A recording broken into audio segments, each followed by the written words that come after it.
Welcome to Spam Filter for Your Brain, bite-sized ponderings on how our thoughts influence our behaviour and our lives, and because we're all connected, how our thoughts impact the world.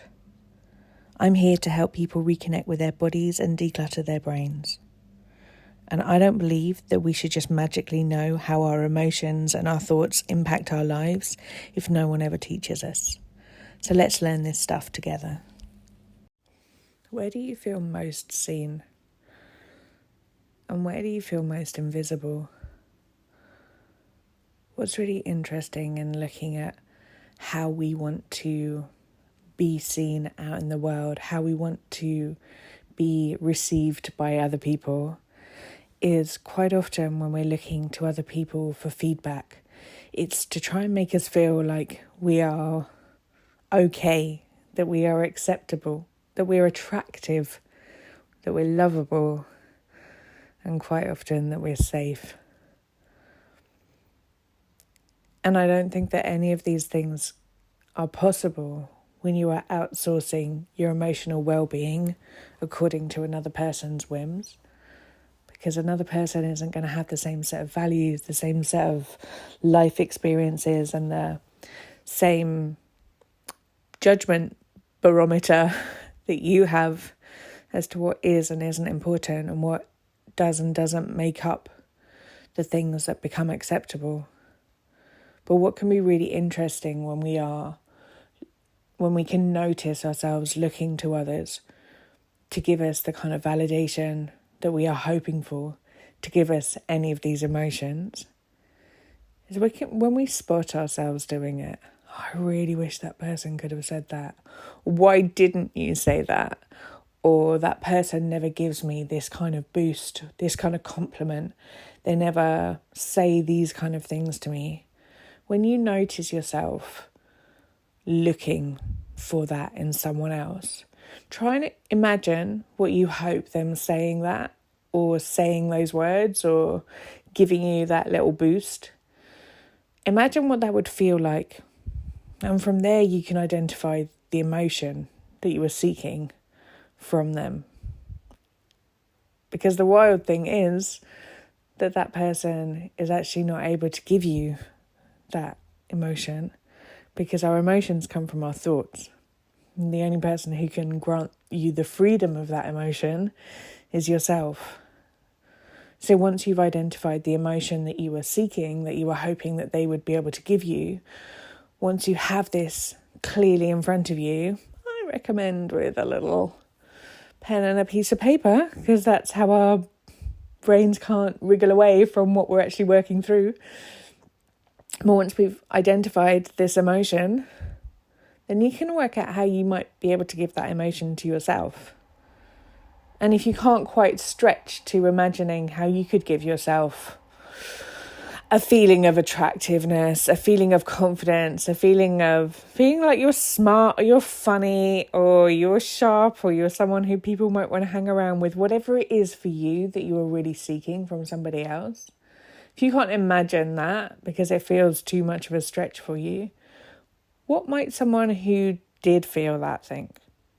Can you imagine a person who did have that going on in their life?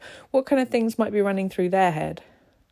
Because from there, you can identify a feeling, a thought that they might be having that could cause that feeling.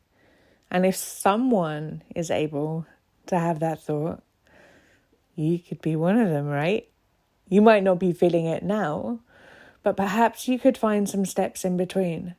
So if you're feeling like you're feeling self-conscious about your body at the moment, and you were hoping that you'd got really dressed up to go out for the evening, and you got absolutely no acknowledgement from anyone that you love that you were spending time with, and you were like, damn, that wasn't worth the effort. And you feel a little bit deflated, because what you were hoping was someone would tell you that you look nice. And in someone telling you that you look nice, perhaps you were hoping that the emotion that would come from them telling you that you look nice would be for you to feel like you were confident, perhaps.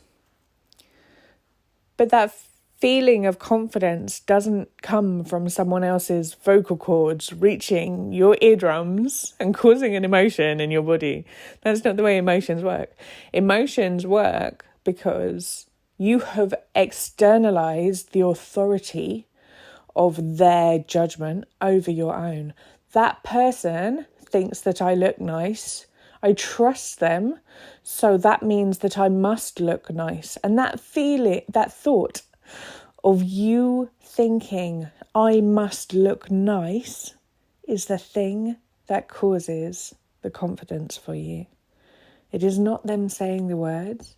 It is in you deciding along that little helter-skelter of a ride, you arrive at the thought, I look nice. And that is what causes the feeling of confidence. It is our emotions which are caused by our own thoughts in our own brain. And so if you can think of a thought which is, I look nice, and that feels quite unreachable for you right now, what could be slightly more neutral that you could feel is achievable for you? Could it be something like, I had cute clothes on?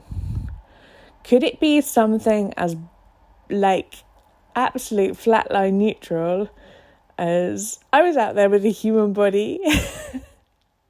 Both of those things are probably nicer than, well, I can't have looked nice because no one commented on it. Or if I had looked good, someone would have said something. Or any number of sort of varieties of things. Well, maybe they think that I looked horrible and that's why they didn't pass any comment. They were all ignoring me. Otherwise, they didn't want to draw attention to it. Who knows what was going on in their head? The kind of things that we run through demonizing these situations, we can spiral so quickly into these old stories and pluck evidence from thin air to back up the things that we're already telling ourselves. But when we can find these neutral steps in between, this is a human body. I had clothes on. I went to the party. Like these tiny little incremental steps, they just take the fire out of things a little bit. And they take you a little bit closer to, I think I looked cute. And it isn't an arbitrary measure of factually you did or you didn't look nice. It's quite simply that you have decided in this moment that when you think that thought that you looked cute, that gave you a little bit more confidence to put yourself out there, to hold yourself in a different way, to maybe speak in a more authentic voice, to say your piece, to not cower to other people's needs, to ask for what you wanted. Who knows what it brought you? But just that feeling that you desire, if it takes you to somewhere that is more authentically you, where you're not shying away from opportunities because you're lost in worry about what other people might think or might say, then it is always worth trying to work towards a position of gaining more confidence for your body in this moment, in this time. It's never about vanity. It's never about trying to big yourself up in a way that is quite frowned upon within our socialization, I think. Simply just looking at things very, very clearly of, do I like the result that this thought gets me? And if that thought that you're having leads you to an emotion which brings more confidence into your life, which ultimately brings more love into your life because you're treating yourself with more respect, more compassion, more admiration, then it's probably worth working towards. So have a little think as you go around your week this week of where you feel like you're outsourcing your emotions, performing your identity in a way that is just to get the validation for emotions that maybe, just maybe, you could possibly give to yourself. I hope you have fun experimenting out there. Do it safely and wisely and treat yourself with the utmost self-care. I look forward to speaking to you next week. If you're enjoying what you're hearing on the podcast here, I would love to invite you to Self-Care School. Self-Care School is a membership site where we have group coaching calls every week. We have a whole load of courses that you can dip into for whatever suits your needs. We have courses on confidence, body image, timekeeping, how to manage big emotions, overwhelm, loads and loads of stuff in there. You can kind of pick out whatever you want to work on. There is a big library of workbooks, which includes journal prompts and questions for you to be able to apply this work to your own life. And we have the most amazing community where people support each other. We learn from each other, and you get to work alongside people with quite often very different life situations to your own, and we learn so much together in community. If you would like some more of this, please do hop over to selfcareschool.co.uk.